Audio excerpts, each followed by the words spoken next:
ਅਮਰੂਦਾਂ ਦੇ ਬਾਗ ਦਿਖਾ ਕੇ ਗਮਾਡਾ ਤੋਂ ਫਰਜ਼ੀ ਤਰੀਕੇ ਨਾਲ ਕਰੋੜਾਂ ਦਾ ਮੁਆਵਜ਼ਾ ਲੈਣ ਦੇ ਮਾਮਲੇ 'ਚ 6 ਹੋਰ ਗ੍ਰਿਫਤਾਰ। ਮੁਲਜ਼ਮਾਂ 'ਚ 3 ਮਹਿਲਾਵਾਂ ਵੀ ਸ਼ਾਮਲ। ਮਾਮਲੇ 'ਚ ਹੁਣ ਤੱਕ ਕੁੱਲ 15 ਗ੍ਰਿਫਤਾਰ। यूपीएससी सिविल सर्विस इशिता किशोर रही अव्वल। टॉप चार्ज सिर्फ कुड़ियां। 933 उम्मीदवारों का होया सिलेक्शन। मोहाली दे खरड़ स्थित सैलून नूं महिला नूं देने पैणगे 1 लाख रुपए। वालां दे खराब होण ते महिला ने खपतकार कमीशन कोल कीती सी शिकायत।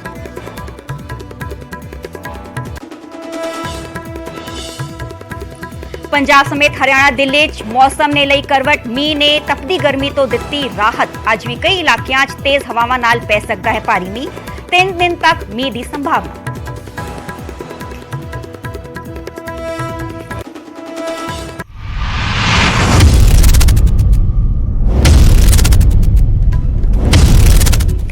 सत श्री अकाल जी, मैं हां सरबजोत कौर। न्यूज़ 18 पंजाब हरियाणा देख रहे सारे दर्शकों का स्वागत। बुलेटिन की शुरुआत करेंगे वड्डी खबर दे नाल। पीएम नरेंद्र मोदी जो कि 2 दिनों के ਆਸਟ੍ਰੇਲੀਆਈ दौरे ते ने। पीएम मोदी ने ਆਸਟ੍ਰੇਲੀਆ च मंदिरां ते हमलिਆਂ ਦਾ मुद्दा चुकिया है। वड्डी खबर तुहाडे नाल सांझी कर रहे हैं। पीएम मोदी ने ਆਸਟ੍ਰੇਲੀਆ च मंदिरां ते हमला का मुद्दा चुकिया है। दस दें कि ਆਸਟ੍ਰੇਲੀਆ के पीएम एल्बनीज नाल गलबात दौरान आ मुद्दा चुकिया गया है पीएम नरेंद्र मोदी वालों।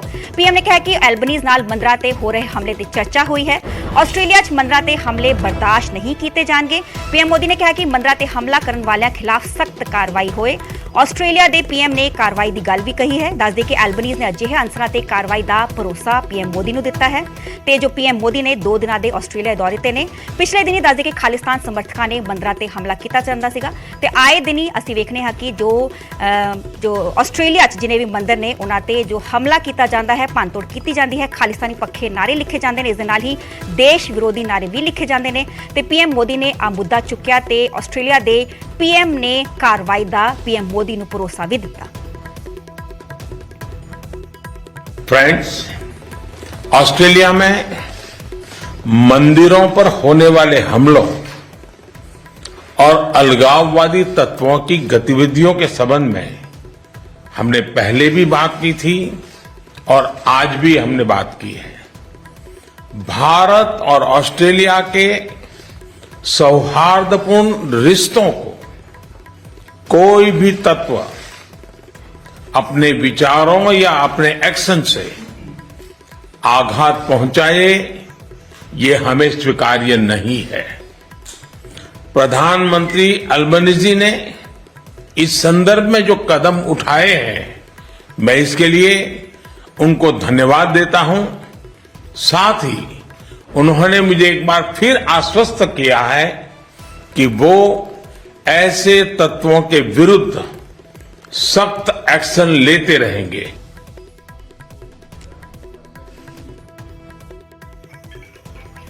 मेरे सहयोगी शैलेंद्र वांगू फोन लाइन ते मौजूद ने। शैलेंद्र, पीएम मोदी ने ਆਸਟ੍ਰੇਲੀਆ च मंदिरां ते हमले होने का मुद्दा जो ਆਸਟ੍ਰੇਲੀਆ के पीएम दे कोल चुकिया ते उन्होंने किते ना किते आश्वासन भी उनको मिला है।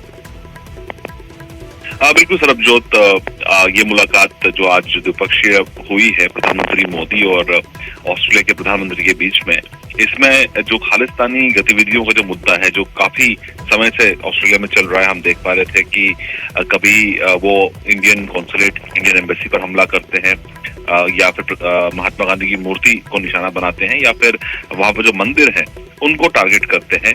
और इसको लेकर बार बार भारत ने इस मुद्दे को उठाया है।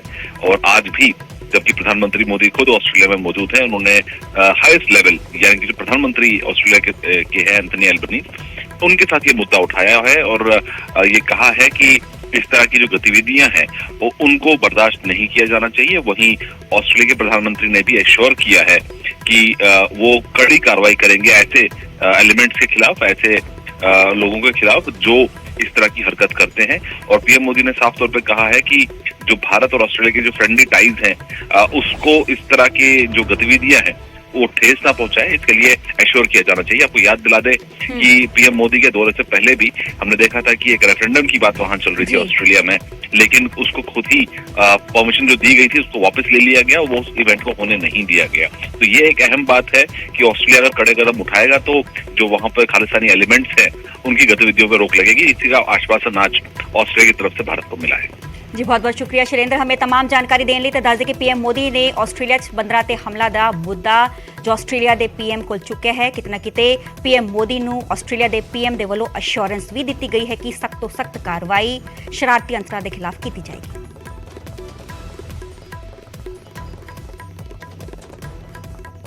ਰੁਕਲਾਂਗੇ ਅਗਲੀ ਖਬਰ ਦਾ। ਨਵੇਂ ਸੰਸਦ ਭਵਨ ਦੇ ਉਦਘਾਟਨ ਤੋਂ ਪਹਿਲਾਂ ਵਿਵਾਦ ਭਖਦਾ ਹੋਇਆ ਨਜ਼ਰ ਆ ਰਿਹਾ ਹੈ। ਇਸ ਪੂਰੇ ਮਾਮਲੇ ਤੇ ਸਿਆਸਤ ਭਖਦੀ ਹੋਈ ਨਜ਼ਰ ਆ ਰਹੀ ਹੈ। ਕਿ ਉਦਘਾਟਨੀ ਸਮਾਗਮ ਦਾ ਬਾਈਕਾਟ ਕਰੇਗੀ ਆਮ ਆਦਮੀ ਪਾਰਟੀ। ਰਾਸ਼ਟਰਪਤੀ ਤੋਂ ਉਦਘਾਟਨ ਕਰਵਾਉਣ ਦੀ ਮੰਗ ਕੀਤੀ ਜਾ ਰਹੀ ਹੈ। ਦਰਅਸਲ ਰਾਸ਼ਟਰਪਤੀ ਤੋਂ ਉਦਘਾਟਨ ਨਾ ਕਰਵਾਉਣਾ ਸੰਵਿਧਾਨਕ ਮੁਖੀ ਦਾ ਨਿਰਾਦਰ ਹੈ, ਆਮ ਆਦਮੀ ਪਾਰਟੀ ਦਾ ਕਹਿਣਾ ਹੈ। ਦੱਸਦੇ ਕਿ ਆਉਂਦੀ 28 ਮਈ ਨੂੰ ਪੀਐਮ ਮੋਦੀ ਜੋ ਹੈ ਨਵੇਂ ਸੰਸਦ ਦੀ ਬਿਲਡਿੰਗ ਦਾ ਉਦਘਾਟਨ ਉਹਨਾਂ ਦੇ ਵੱਲੋਂ ਕੀਤਾ ਜਾਏਗਾ। ਨਵੇਂ ਸੰਸਦ ਦੀ ਬਿਲਡਿੰਗ ਸੈਂਟਰਲ ਵਿਸਟਾ ਪ੍ਰੋਜੈਕਟ ਦੇ ਤਹਿਤ ਬਣ ਕੇ ਤਿਆਰ ਹੈ ਤੇ ਆਉਂਦੀ 28 ਮਈ ਨੂੰ ਇਸ ਪੂਰੀ ਬਿਲਡਿੰਗ ਦਾ ਉਦਘਾਟਨ ਕੀਤਾ ਜਾਏਗਾ। ਇਸ ਦੇ ਨਾਲ ਹੀ ਰਾਸ਼ਟਰਪਤੀ ਤੋਂ ਉਦਘਾਟਨ ਕਰਵਾਉਣ ਦੀ ਮੰਗ ਕੀਤੀ ਗਈ ਹੈ।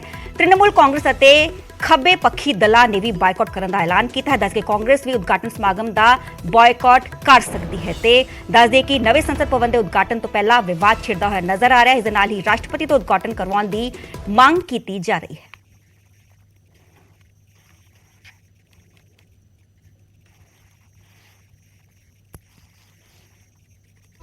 तस्वीरें तुहानू विखा रहे हैं सेंट्रल विस्टा प्रोजेक्ट के तहत जो है नवी पार्लीमेंट जो बिल्डिंग है बन के तैयार है उस दे तहत उद्घाटनी समागम रखा गया है।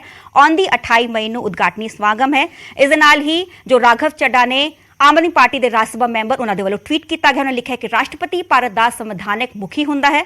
राष्ट्रपति नूं नवी संसद का नींह पत्थर या उद्घाटन ना करन देना काफी अजीब है। संघ के मुखी का निरादर साडे संविधान का निरादर है। इसलिए आम आदमी पार्टी विरोध उद्घाटन समारोह का बायकॉट करेगी ते आप दे सांसद मैंबर राघव चड्ढा के वालों ट्वीट किया गया।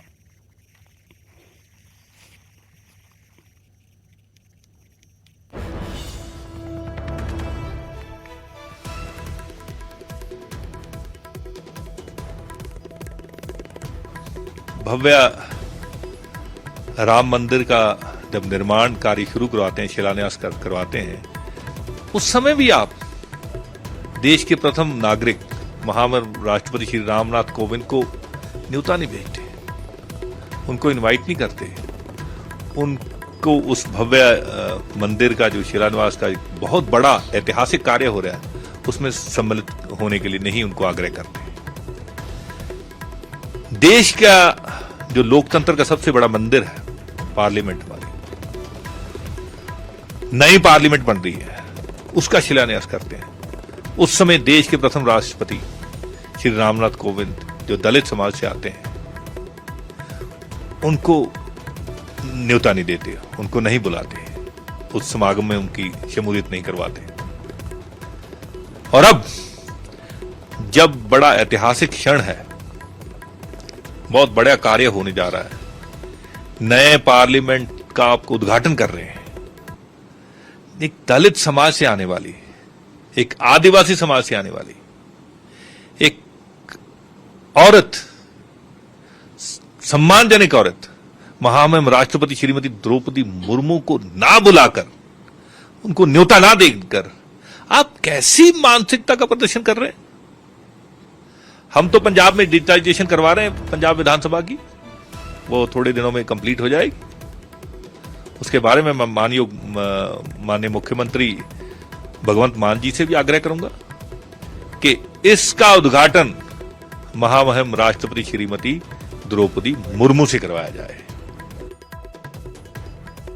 इतराज जता रहे विरोधियों ਨੂੰ उधर केंद्र मंत्री हरदीप पुरी ने जवाब दिता है ਅਤੇ इंदिरा गांधी ਅਤੇ राजीव गांधी ਵੱਲੋਂ पीएम ਰਹਿੰਦਿਆਂ ਕੀਤੇ ਗਏ उद्घाटना का हवाला दिता है। जी ने दायित्व संभालने के बाद सिर्फ पार्लियामेंट का डिजाइन नहीं, आपको 2022 दिसंबर में नहीं 2020 दिसंबर में इसका शिलान्यास हुआ। उसके बीच में कोविड की रिस्ट्रिक्शंस रही कंस्ट्रक्शन पे, और अगले कुछ ही दिनों में जैसे आप सबको जानकारी है नई पार्लियामेंट की इनॉग्रेशन होगी। अच्छा, आप लोग कह रहे हैं इसको नहीं करना चाहिए, उनको करना चाहिए। भाई साहब, 2 डेट्स मैं आपको बताता हूं। एक डेट है शायद अगस्त 1975 की, हाँ, जब इंदिरा जी प्रधानमंत्री थी, उन्होंने पार्लियामेंट एनेक्स की इनॉग्रेशन की थी, ठीक है। दूसरी डेट है जहां तक मुझे याद आता है 87 की 15 अगस्त 87 में राजीव जी जब प्रधानमंत्री थे उन्होंने पार्लियामेंट लाइब्रेरी की। तो आप मेरे को ये बताइए, आपको अगर संविधान के कॉन्स्टिट्यूशन के आर्टिकल्स पढ़ने आते भी नहीं, इन्होंने 2-3 आर्टिकल गलत कोट किए है।